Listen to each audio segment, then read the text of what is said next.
প্রিয় দর্শক, আসসালামু আলাইকুম। সবাই কেমন আছেন? সবাইকে স্বাগতম নতুন আরেকটি ভিডিওতে। দর্শক, আজকে আমরা দেখাবো একটি হৃদয় বিদারক ডেলিভারি, যেটা বলতে পারেন খামারির জন্য একটি সব থেকে বড় কষ্টের বিষয়। যেটা একটি বছর একটি গরুকে আমরা বাচ্চা হিট দেওয়ার পরে সেটা একটি বছর আমাদের চোখ করে থাকতে হয় গরু গাভীর দিকে, যে কখন আমাদের আল্লাহ বাচ্চাটা দেবে গাভী থেকে। আসলে সেই বিষয়গুলো যখন নষ্ট হয়ে যায়, স্বপ্নগুলো যখন ভেঙে যায়, তখন একটা খামারের জন্য খুবই কষ্টদায়ক একটা ব্যাপার, খুবই হৃদয় বিদারক একটা ঘটনা।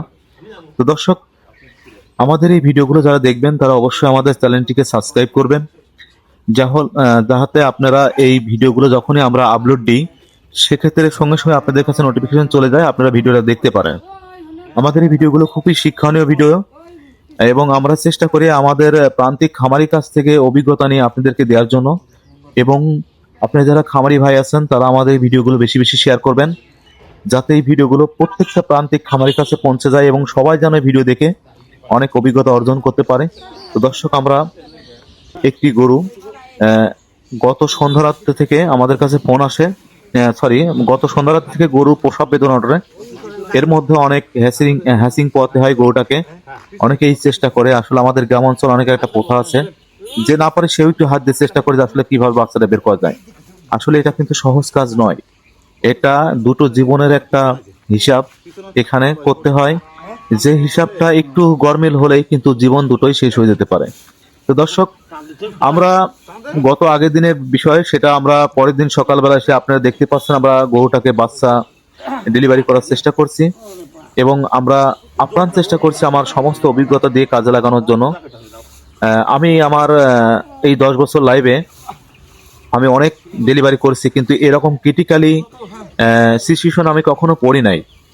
আপনারা আজকে যেটা দেখছেন, আমি অনেক কষ্ট করছি আসলে বাচ্চাটা বের করার জন্য নরমালে, কারণ গরুর যে কন্ডিশন, গরু আসলে বেশি সময় টিকবে না। তো যাই হোক, আমি চেষ্টা করছি ভাই, উপরে আল্লাহ আছে। তো আমার জন্য সবাই দোয়া করবেন। আমি অবশ্যই ইনশাল্লাহ বাচ্চাটা খুব সুন্দরভাবে হাত দিয়ে ঘোরানোর চেষ্টা করছি, এবং দেখতে পাচ্ছেন ইতিমধ্যে আল্লাহর অশেষ রহমতে আমরা বাচ্চাটাকে বের করতে সক্ষম হয়েছি, এবং খুব সুন্দরভাবে দেখছেন এখন কিন্তু টানা হেঁচড়া বেশি করা লাগে নাই, এবং খুব সুন্দরভাবে বাচ্চাটা বের করছি। তো যাই হোক, আমার পক্ষ থেকে একটা মেসেজ থাকবে, যারা আমাদের গ্রাম অঞ্চলে যারা খামারি বা প্রান্তিক খামারি ভাই যারা আছেন, যারা বড় খামারি আছেন, তারা অবশ্যই যখন আপনার গরুর বাচ্চা প্রসবের সময় হবে তখন আপনারা সঙ্গে সঙ্গে, কারণ ডেলিভারিতে কখনোই দেরি করবেন না। ব্র্যাকের এ কর্মী হলে সব থেকে ভালো হয়, যদি না পারেন সরকারি এআই কর্মী, এই দুটো কর্মীকে আপনারা যে কোনো সময় ডাক দিবেন, না হলে ভেটেরিনারি ডক্টরকে ডাকবেন। ডাকার পরে এনারা যেন সুন্দর করে বাচ্চাটাকে ডেলিভারি করে, এবং আপনার গাভী এবং বাচ্চাটা যেন নিরাপদে থাকে।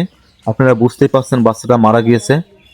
যাই হোক, অনেক হৃদয় বিদারক ঘটনা। এই ভিডিও থেকে আপনারা অবশ্যই অনেক কিছু শিখতে পারছেন।